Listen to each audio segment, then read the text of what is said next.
Says I'm live. I think I'm live. Well, I'm alive, but am I live on YouTube? Sometimes it's hard to tell. So, what a beautiful day today is. We learned that out in Clark County in Washington State, the sheriff is telling the bylaw officers road piracy is done. That's a good move. So, if you miss that video, I would catch it. All right, now I'm doing these talks to teach you how to take care of yourself, how to fight for yourself. Now, fear is a terrible thing. It's a terrible, terrible thing. And it's paralyzing. And so I want to share a little bit of history, my history, about how to deal with bullies. And so when I was born in Detroit. I grew up in the Detroit suburbs, and I was just a skinny little kid. I wasn't big. I was average. And for some reason, the bullies just like to beat the snot out of me. And I learned that if I could get away, I wasn't getting beat up. But the problem is, I'm running and I'm in fear. Now, turned out I was a pretty good runner. Yeah, when you're running for your life, you can run pretty fast. So the riots happened in Detroit in 1968. And that's when family moved out into the Brighton area. So now I'm in Brighton schools, 5th grade. And there was a bully. And he's a head taller than me. It's got to be twice my body weight. And every day he meets me as I'm getting off the bus. And he wants the goodies that I'm bringing for lunch. And the lunch money that I get, I got to run downtown, a couple city blocks, to the drugstore, buy him candy, race back, give him his candy, and get to class on time. I was pretty good at that. This went on for a couple of months. Now, one day, I don't know what got into me, but I'm just going about my day. And in school, you come down a flight of stairs to a big landing, and you walk across the landing, and then you go down the other flight of stairs. So I'm just going about my day, and I'm clipping down these stairs, and I come around the corner, and I'm going down the stairs, right? I mean, so I'm moving. I got momentum. And this bully is there coming up the stairs. And he points his finger at me, and he starts to say something. And I don't know what got into me, but I just straight armed him. I mean, I'm coming down those stairs, right? And I mean, I just straight armed him right in the kisser. I'm telling you what, he went flying backwards. I don't even think he touched a step. He's just laying there on the floor, motionless. I just walked by him. And you know what? I didn't have to fight another fight all the way through high school. In school. Well, outside of school, there were a few fights. Some dangerous fights. But you see, I gained a reputation that day. Now, I got tested. I can remember 11th grade. A couple of guys, head taller than me, tough guys, getting in my face and trying to intimidate me. You know what I did? I stood my ground right in front of them. And they backed down every time. every time they back down. Now, still to this day, well, I say 2 years ago, my wife's telling me about this fella, Dan Fillion. Now, Dan was the kind of guy, he had a man's body in 11th grade. Yeah, he had a man's body in 11th grade. Nobody wanted us with Dan Fillion. Dan Fillion still, as of recent times, feels like he wants to kick my butt. Why? Because I took down the big guys. So that's what I'm doing now. I'm taking down the big guys. And you can too. All right. So if you've been following along, you know that the United States Patent and Trademark Office issued a final office action, denied. No patent for you, boy. Of course, this was a real crock, and I had spent a lot of money. And I fought. And I paid, and I paid, and I fought. And I won that patent. But I haven't got international patents. 5 years of deep state coming at me, stealing from me, knocking me down, beating me up, time and time again. And then finally, government does something good. And pandemic, unemployment happens. And if you're an independent contractor affected by COVID-19, you can sign up and you don't have to state an income. You're going to take the minimum. I took the minimum. I did not state an income. Well, things were rolling along just fine. In November of last year, I think it was near the end of November. I'm not sure, but it seems like November 20th is what's sticking in my mind. November 20th, 2020, I get notice of allowance. Now I got to come up with money to pay the issue fee. If I don't pay the issue fee, that patent don't issue. I got to pay for continuation patent applications, or if I don't keep that alive, I lose all the patents from my original patent filing that need to be prosecuted through the patent office. So I managed to get that issue fee paid. I managed to get the continuation application fee paid. And I started getting on the phone talking to cannabis attorneys. Yeah, bar attorneys, absolutely. Yeah, and I'm calling where the money is, right? And I stepped into a trap. That's okay, because I got these boys. And I'm coming. And they're going to get that smacked down, just like I gave that boy coming up the stairs. All right? So, December 3rd was my last unemployment check. And Michigan unemployment started playing all kind of games.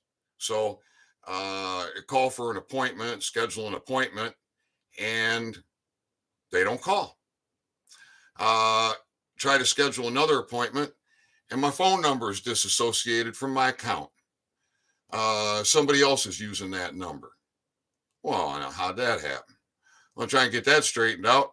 Before I know it, my email is not associated with my account. Now,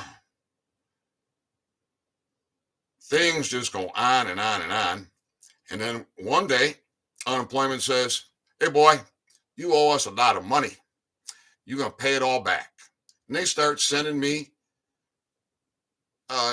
stuff in the mail telling me I got to pay back, like about $17,000, right? Well, I hit the unemployment. I did. Susan Corbin's the director over there. You call her number and nobody answers the phone. There's a recording. It says, I cannot help you. Yeah. That's what she says. I cannot help you, or something to that effect. right? I'm not going to help you. I will not help you. I'm not going to answer my phone. I just come in here and play stupid shit, right? So, what'd I do?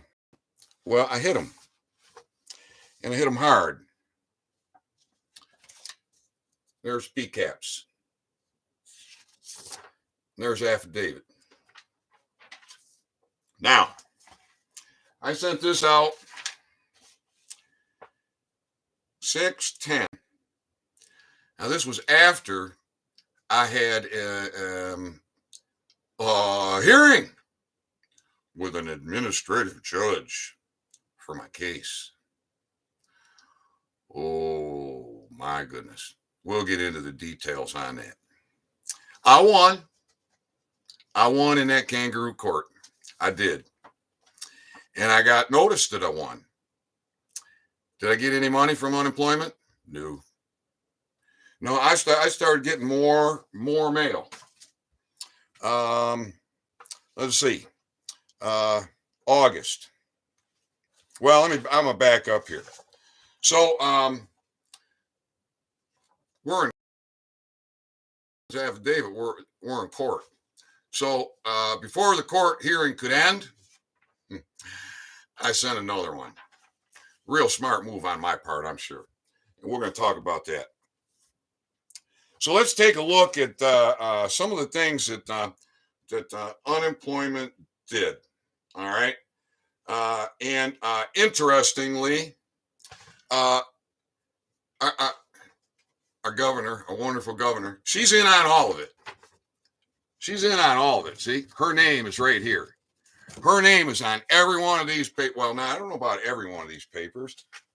Maybe some of the papers are not, but always on the front page she is. Bless her heart. So, August 13th, 2021, notice of determination. Issue, misrepresentation. Issues and sections of Michigan Unemployment Act involved. Misrepresentation and 62B. The Unemployment Insurance Agency will not pursue collection of the restitution amount indicated below. You filed a claim for pandemic unemployment assistance April 21st, 2020. Your original claim filing, you were allowed to select COVID-19 related reasons to qualify for the PUA. Your claim was reevaluated based on COVID-related reasons you submitted as the basis for your claim filing. You have not provided a valid COVID-19 related reason establishing your eligibility for PUA.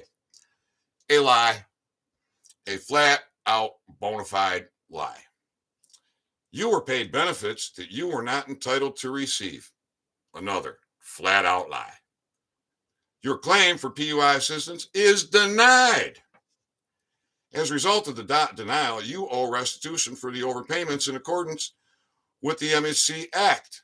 However, because you were paid as a result of an agency error, you are not required to repay the benefits. Recovery of the overpayment is waived.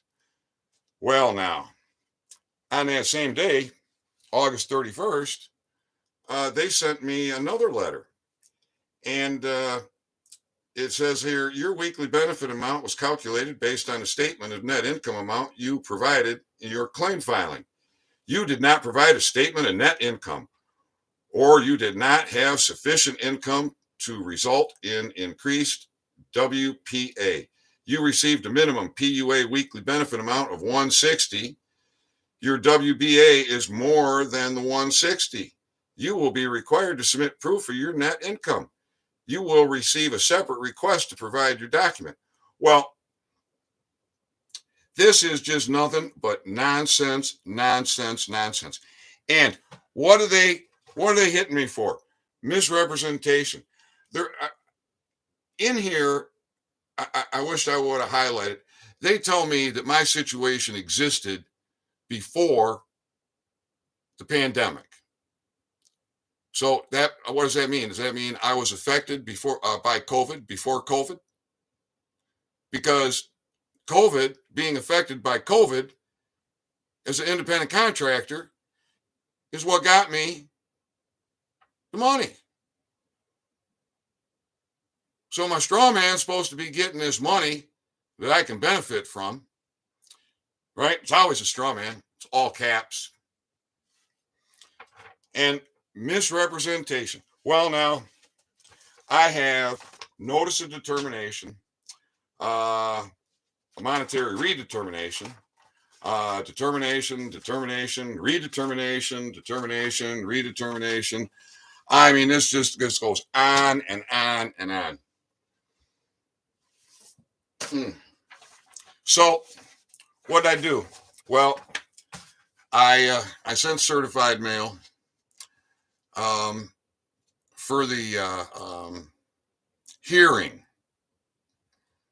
and I sent it to the unemployment office as directed. I also sent it directly to the administrative law.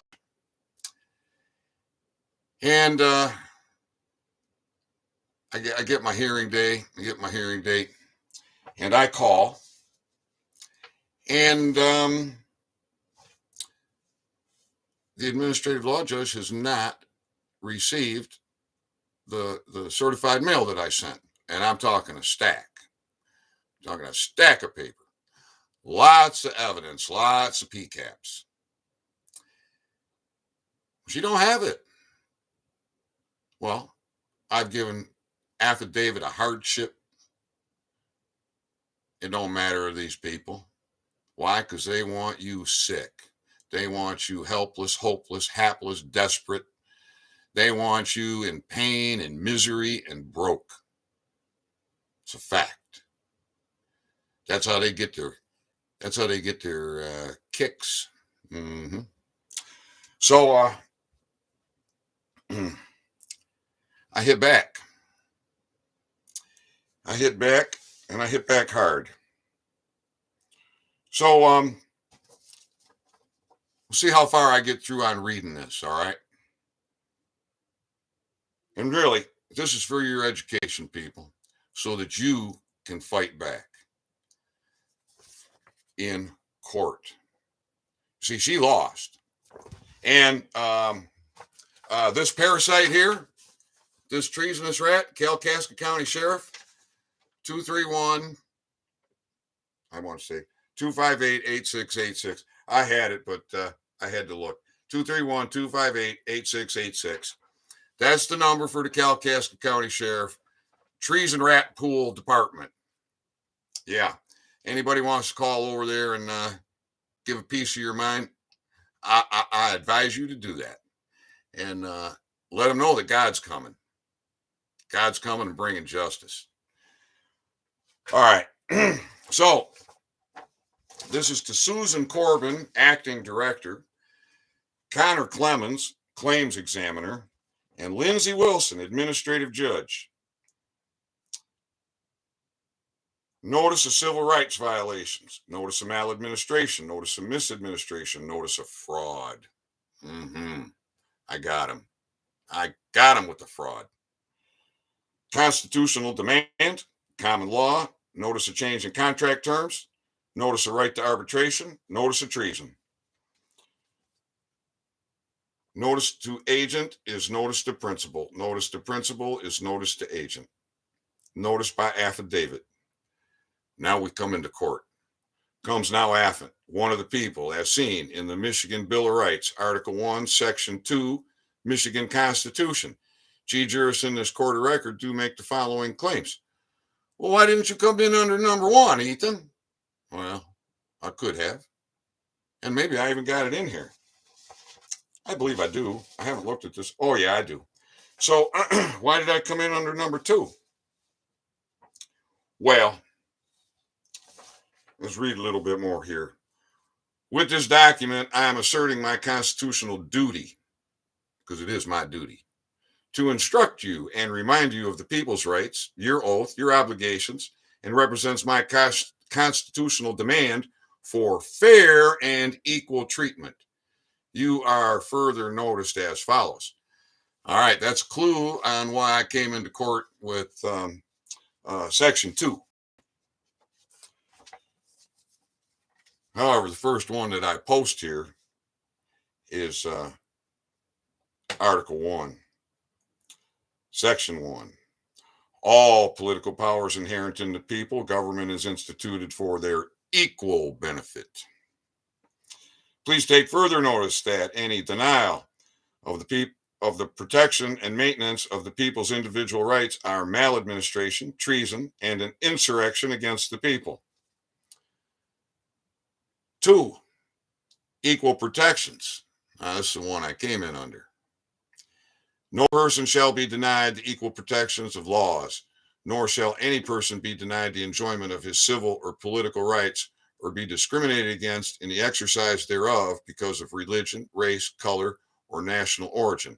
The legislature shall implement this section by appropriate legislation. Section 3, assembly, consultation, instruction, petition. The people have the right peaceably to assemble, to consult for common good, to instruct their representatives, and to petition the government for redress of grievances. That's exactly what I'm trying to get accomplished here. Article 3, general government, common law and statutes, continuance. The common law and the statute law now in force, not repugnant to this Constitution, shall remain in force until they expire by their own limitations or are changed, amended, or repealed. And testimony continues with, I've received an order for docket number 21008673 regarding notice of telephone hearing on Wednesday, June 2nd, 2021. Enclosed, you will find a copy of the file I submitted for the hearing, and as well to UIA for Connor Clemens information at the hearing.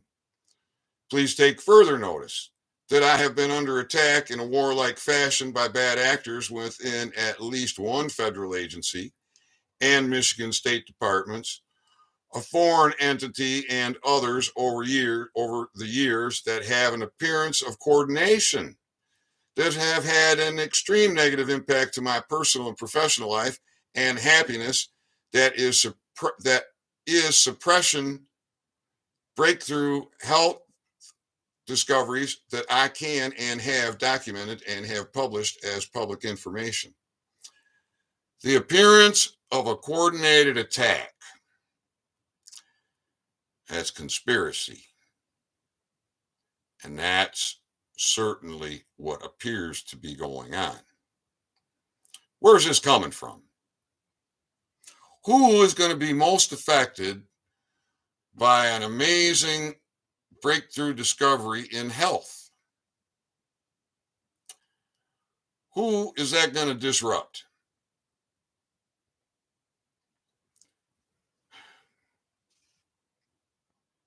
Please take further notice the actions, inactions, representations, and misrepresentations from and within the state of Michigan Department of Labor and Economic Development Unemployment Agency, as they relate to me, Mr. Ethan D. Dean, and my case, is consistent.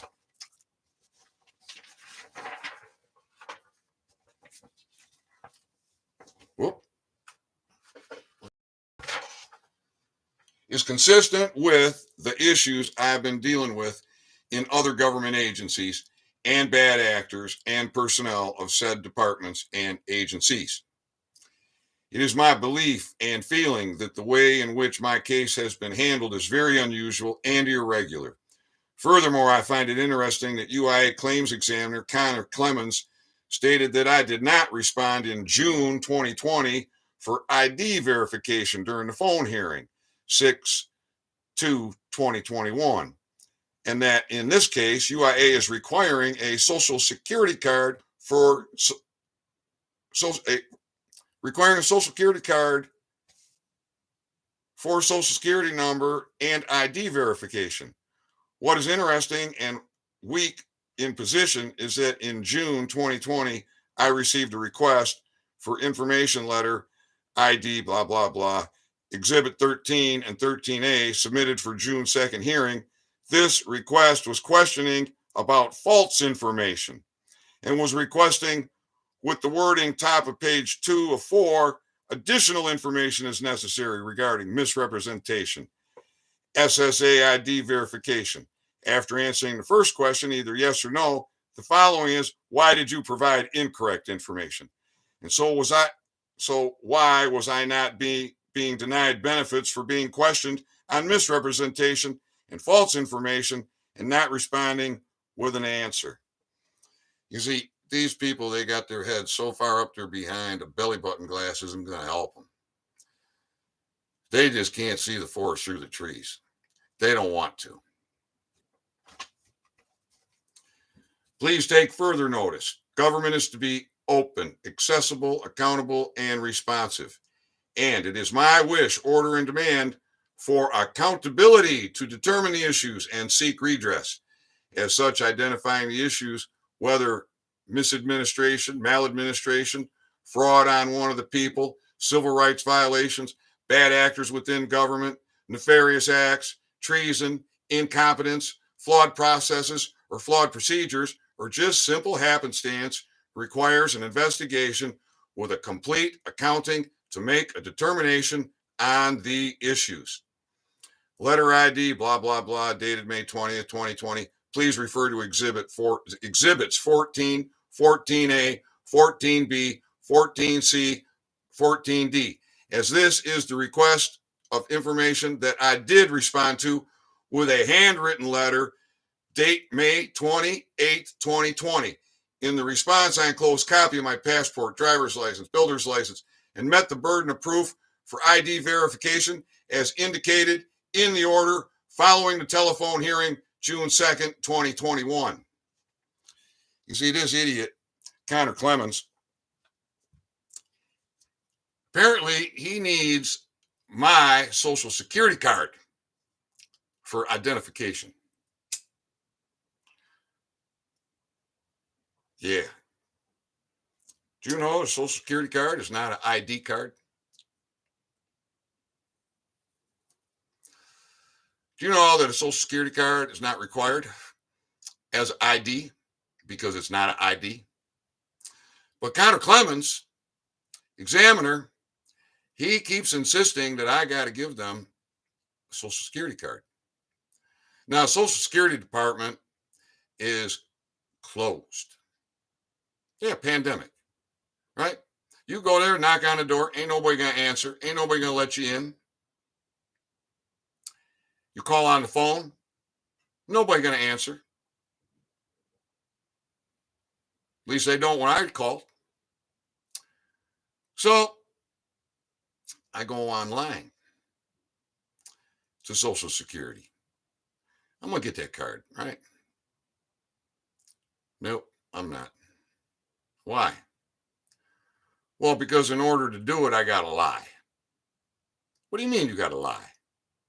Well, I got to answer a question. Now they're trying to verify me. So they're asking me about past residence. And I'm supposed to pick a past residence that I never lived at. Why? Because I never lived there. But they got that there. Why? Because my mail went there for 6 months while I was in Jamaica. Well, the government just kept screwing with those Canadians that were setting up in Jamaica so that they wouldn't produce my mouth rinse and work with me and allow you to have optimal oral health the world over. That's a fact. So because my mail was forwarded, these parasites say that I live there. I gotta pick that as a residence in order to move forward. That means I gotta lie. Well, that ain't gonna happen. So I just closed it.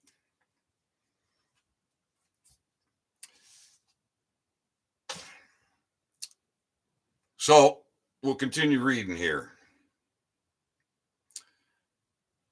Letter ID, blah, blah, blah, May 20th, 2020. Oh, I read that one. Mr. Connors indicated that I did not submit a response for ID verification from a June 2020 request. And that is the reason that required me to provide a social security card for ID verification. The record indicate that I, Mr. Ethan D. Dean, was questioned on providing false information in June 2020. And not being asked to provide ID verification is obviously the response in May 2020, and a subsequent follow-up questioning representing indicates clearly that I had provided the required ID verification information timely, and that still being questioned and required and being in question and requiring the hearing as of June. I really butchered that. I'm going to read that again so that it's clear. In May 2020 and subsequent follow-up questioning, misrepresentation indicates clearly that I had provided the required ID verification information timely, and that's still being in question and requiring the hearing of June 2nd, 2021. I had sent USPS certified mail to Michigan Office of Administration Hearing and Rules and have a return card dated with signatures as received May 25th, and the file was not available for the hearing, nor was I notified that it was presented to Administrative Judge Lindsey Wilson at any time during the hearing. And so I had to spend the better part of an hour reading and explaining the information. And this is representative of my experiences with Michigan unemployment, its personnel, agents, and employees. So you see, I haven't received a penny that I'm entitled to since November 2020. In June, I finally get a hearing with an administrative law judge, a bar attorney. And what I sent there, a stack of PCAPs, all the ID verification that I have sent over and over and over and over. And guess what? She doesn't have it. She's making phone calls. Doesn't have it. So she suggests we reschedule the hearing. Oh, isn't that convenient, huh? Let's just let poor old Mr. Dean, who has repeatedly stated hardship, and you parasites are just going to keep playing this game. That's all right. Because I know how to deal with bullies. I do. And your day is coming, Susan Corbin, Connor Clemens, Lindsey Wilson. God's coming for you.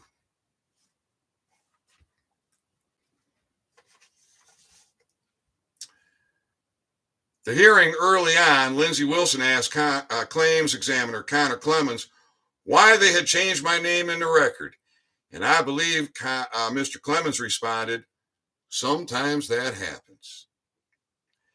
And is another example of the many issues that appear to be of incompetence or worse. Furthermore, I believe that Mr. Clemens stated clearly that UIA requires a Social Security card in this case. And clearly, as spelled out in the order, UIA examiner Connor Clemens doesn't understand the department's internal rules and policies as it applies to this situation.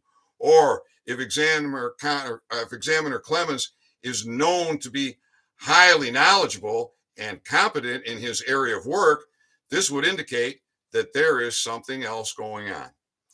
So here's the examiner insisting that I issue them a Social Security card for ID verification when the rules clearly state that a Social Security card is not used for identification with unemployment. Yeah, that came in the response from the law judge after the kangaroo court hearing.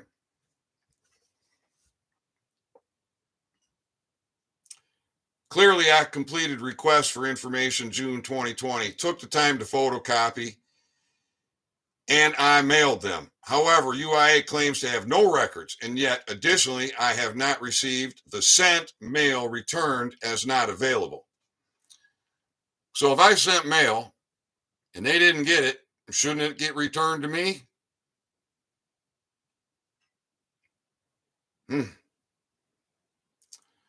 Based on the order as written, Lindsey Wilson, the USPS certified mail, received, signed for, and dated January 5th, 2021 by UIA should have resolved the situation.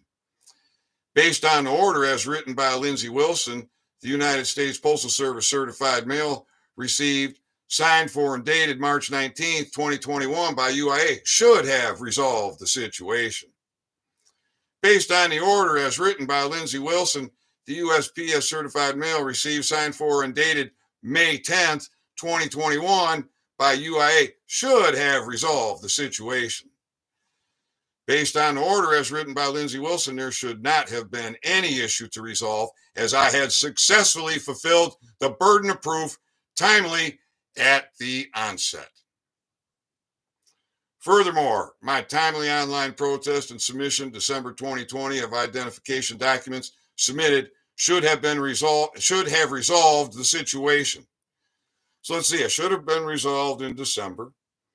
It should have been resolved in January. It should have been resolved in March. It should have been resolved in May. So many times. And what are they coming at me for? We'll take a look at this letter again. Well, I don't have to, and you probably can't see it very well. This whole case is on misrepresentation. Like I misrepresented myself. I gotta say, these parasites have been misrepresenting themselves.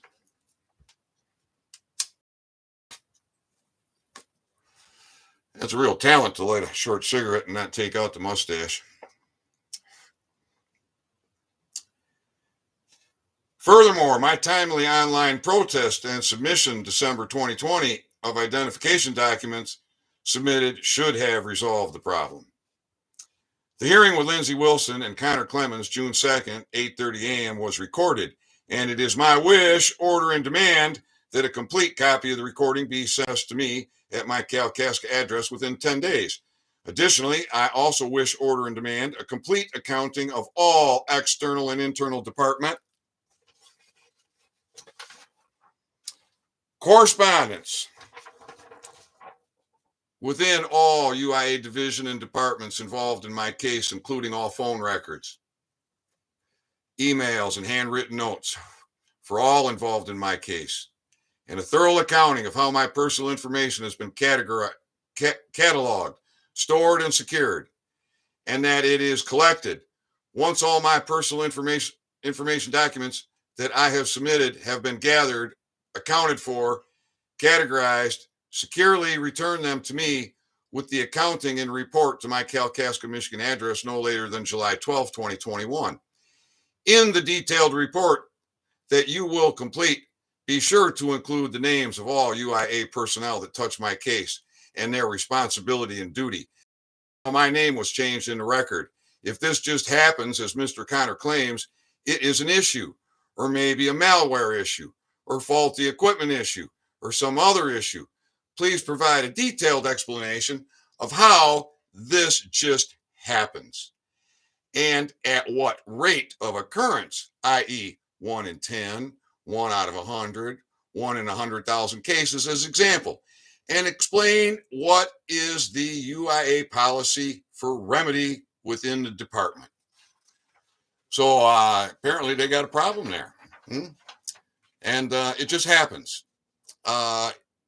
Your phone number will just automatically show as being used by somebody else. The email that you had there isn't there anymore. Somebody else's email is there. And you want to log in, you want to schedule an appointment, and you can't do that. Why? Because of that. Oh, yeah, it's a beautiful thing. All right. Now we're going to get into discovery with admits. Admit that Mr. Ethan D. Dean filed a valid PUI unemployment claim.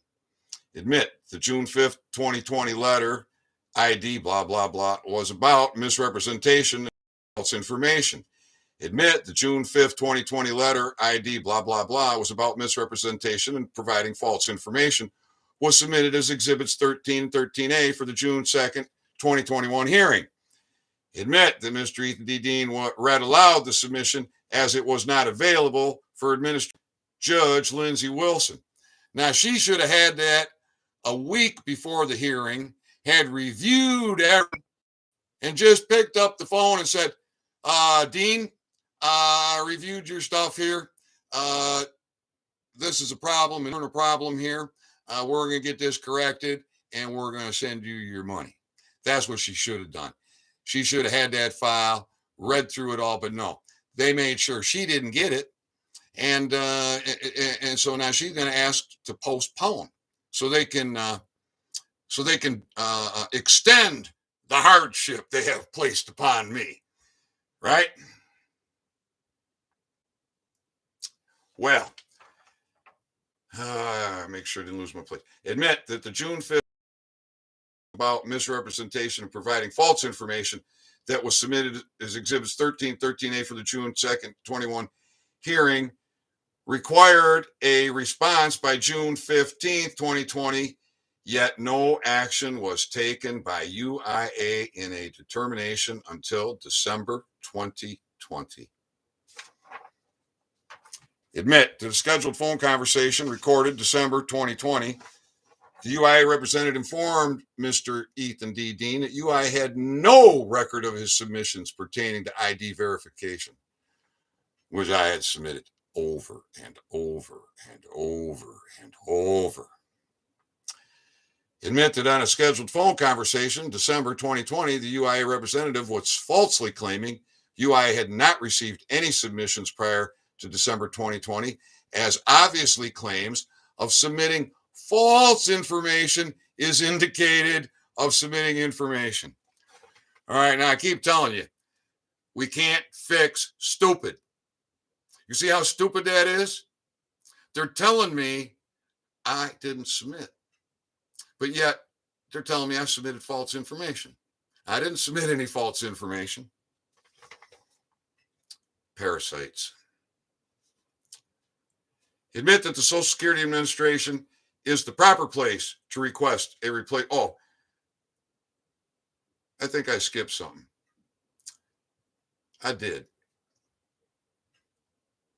Admit that the June 5th, 2020 letter ID, blah, blah, blah, was pertaining to submitting false information. Admit that certified mail signed for as received by return card dated January 5th indicates that UIA was in possession of ID verification as submitted.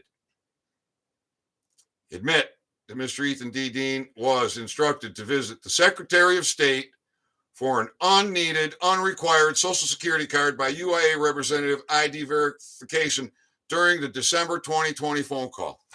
So here's another idiot telling me to go to the Secretary of State to get a Social Security card.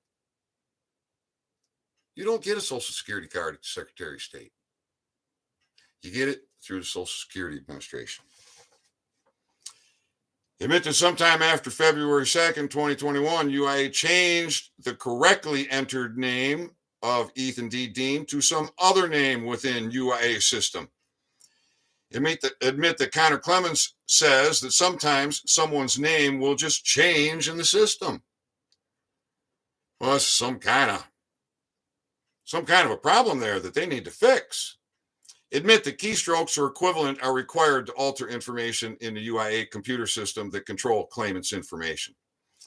Admit that Exhibit 11 submitted for hearing June 2nd, 2021 indicates that phone number, blah, blah, blah, is being used by another user other than Mr. Dean.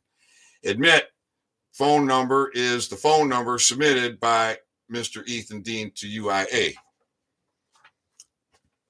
Admit that Michigan UIA has sent text messages to phone number for Mr. Ethan Dean regarding scheduled phone calls with UIA. Admit that UIA has used, I write the number, to contact and call Mr. Ethan D. Dean. Admit UIA disassociated phone number, blah, blah, blah, from the blah, blah, blah login of Mr. Ethan Dean. Admit UIA made no attempt to contact Mr. Dean to alert him that his phone number has been disassociated with his profile and that it may be involved in some fraudulent activity. Yeah, don't you think they have a responsibility to notify me of that? Well, I guess they wouldn't do that if they're the ones doing it, now would they?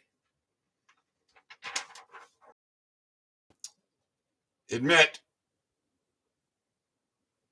that government is required by Constitution to be open, accessible, and responsive.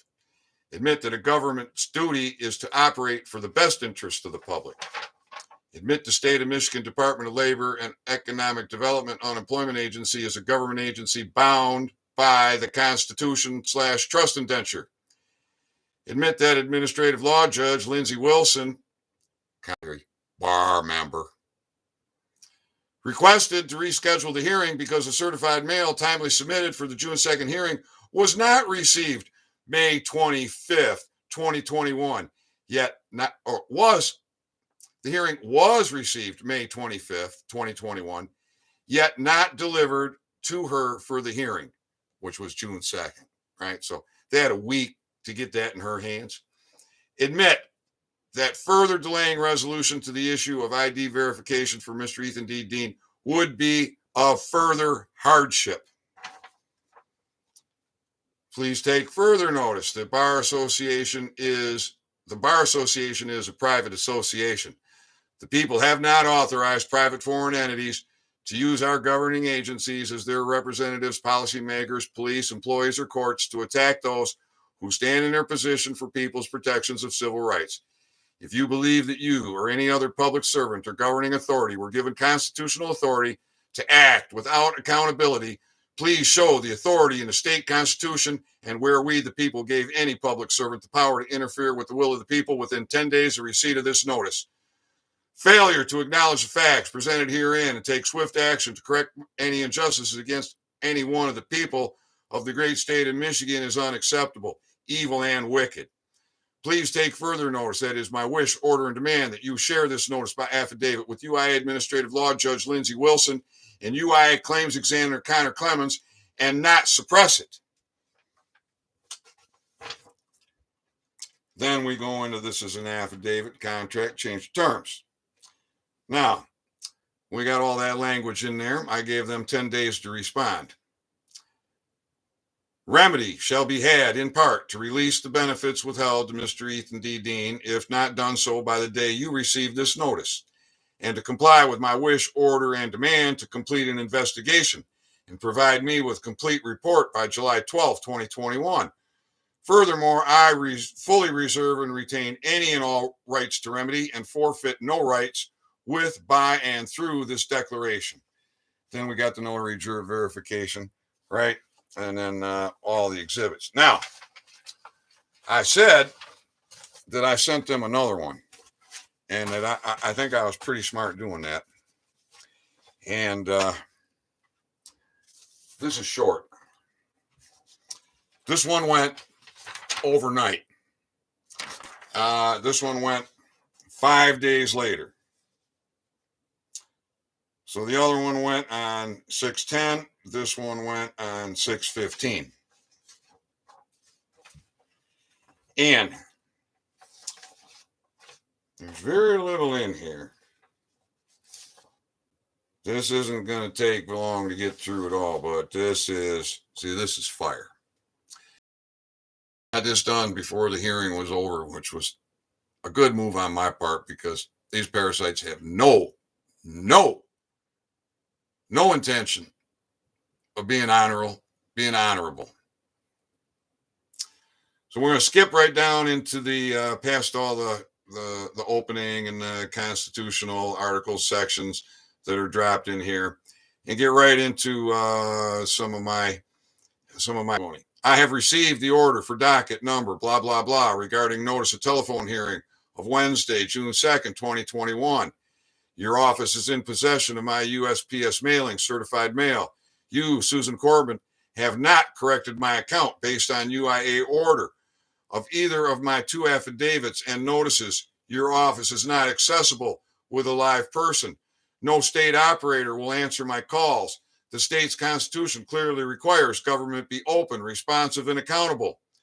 Now my account requires update to email, as it is now associated to, and I write the email that they put in there that wasn't mine, and assigned to Aberdeen Millie. This is something new. Screenshot taken and recorded in my files. The recording I get when calling your office is instructing me to contact UIA directly, stating that you are unable to help resolve the matter and require me to make contact with those who have proven incapable of resolving the matter at hand. The civil rights violations, misadministration, maladministration, and fraud concerns that you refuse to answer to this last straw, this is the last straw and the reason of the penalty and fine imposed. You are there for party to the record. As you nor UIA staff have not resolved this matter and clearly state in your office recording that your office is not going to correct my situation, a situation of order of UIA Administrative Law Judge Lindsey Wilson, docket number blah, blah, blah, now a penalty and fine of $10,000 per day that is retroactive back to December 3rd, 2020, is now at this moment enacted at 9:21 a.m., 6/15/2020, and in full force upon UIA in your office until this matter is resolved with release of entitled UIA benefits to Mr. Ethan D. Dean. The matters besides benefit remain to be answered as indicated in the certified United States Patent and Trademark Office mail in your hands as of the morning 6/14/2021. Well, that was a typo. United States Patent and Trademark Office. That should have sent United States Postal Service. But that doesn't matter. Please take further notice that the Bar Association is a private association, blah, blah, blah. I'm going to read it. Please take further notice that the Bar Association is a private association.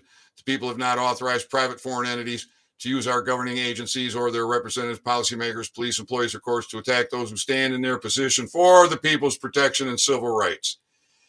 If you believe that you or another public servant or governing authority were given constitutional authority to act without accountability, please show authority in the state's constitution and where we, the people, gave any public servant the power to interfere with the will of the people within 10 days. Admit you have failed to have open, accessible office to the public. Admit UIA operator is unavailable to each call Ethan D. Dean made 6/15/2021 to your office. Admit the order of Administrative Law Judge Lindsey Wilson has not been fulfilled as of 6/15. Admit you are in possession of affidavit of hardship. Admit that my account is not associated with my name and email. And this is affidavit, contract change terms. Remedy shall be a penalty and fine of $10,000 per day for every day that UIA withheld benefits retroactive to December 3rd. Because you see, late November was my last payment from these parasites. So how do they respond? These were in June. Is that right? Yeah, June. So in August, they're going to tell me that I misrepresented myself and that my position, the reason my situation existed prior to COVID. Oh, so I had COVID effects before COVID. Or was it that government was attacking me from this angle and that angle? What is it, Susan Corbin? Well, it don't matter now because you have lost. You've lost a court case. You will be being stopped, detained, and held by God. along with the rest of the parasites. Oh, and then this lovely lady, who seems to just be involved in all that, Gretchen Whitmer. Her name's on this paperwork. So, see, is her name on here? Oh my goodness.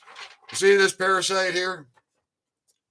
Kalkaska County Sheriff, Kalkaska County Undersheriff. It's an order for arrest. See if we recognize a couple of names here. Oh, Susan Corbin, Connor Clemens, Lindsay Wilson. This parasite, 231-258-8686, Kalkaska County Sheriff, giving aid and comfort to enemies of the people, bar members, treasonous rats. Patrick Whiteford, we're coming for you too. Yes, indeed. By God. We're going to replace you, and we're going to restore Kalkaska's Sheriff's Department to a lawful Sheriff's Department. That's a fact. All right, folks. So I'm trying to show you how you fight back, how you deal with bullies. Oh, so you see, I used to run because I valued the health of my body. My body didn't like being all black and blue and cut up and scraped and swollen, and just so somebody else could have a little fun. So I learned to run. And this is how fast I was. In 5th grade, I run a 600-yard dash faster than anybody on the high school track team. Now, it could be that year they had a bad track team. But when Coach Phelan told me that was something that has never left my mind. In 5th grade, I ran the 600-yard dash faster than anybody on the high school track team. Now, by the time I had, before I had even finished high school, I had torn the cartilages in both knees about a dozen times each. I'd torn ligaments in my ankle because I didn't have a coach. If I'd have had a good coach, I wouldn't have torn myself up like that. And it's probably the reason why a doctor here wanted me to have knee replacement surgery on both knees and have hip replacement surgery and get back surgery. But you see, we can rebuild those. We can restore those. You do the right exercises, you eat the right foods, and you can rebuild your knees, your hips, the bone, the cartilage. You absolutely can. I am a half-inch taller, and I'm walking without a limp. It's quite amazing. Just imagine if I'd have got both my knees done, got my hip done, I would be a miserable wreck. And I'd have to do it again probably in about another 10 years. So now I'm in my 70s, and I got to go through that again. And if I happen to live to my 80s, I got to go through that again. Forget it. People don't do it. Learn to fight back against the bullies and hit them with a straight arm. Boom. Right in the kisser. Just like I did to that boy. Now, I'm not advocating violence. I'm advocating defending your life, your liberty, your freedom, your privacy, your security, all your rights. That's what I'm advocating. All right, people.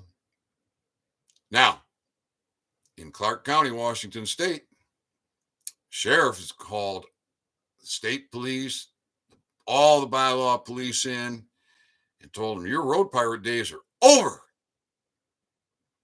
That's a beautiful thing. So, have you put your car in a private jet? Have you created a notice of liability? Have you served that notice of liability on your sheriff's department? and told that sheriff to contact all the bylaw police. Why not? Own your authority, people. I got a whole series on own your authority. Watch those videos. It's all free. Doesn't cost you a penny, just costs you a little bit of time. And I've already done the work. I've already done the research. I am just explaining it to you so you can do it simply, easily, quickly. And it is powerful. So use the pen, power of the pen. Why go out and protest? Why go out in the streets? Hold your servants accountable. By God. Amen. Love you all. Big victories are coming. Big victories are coming.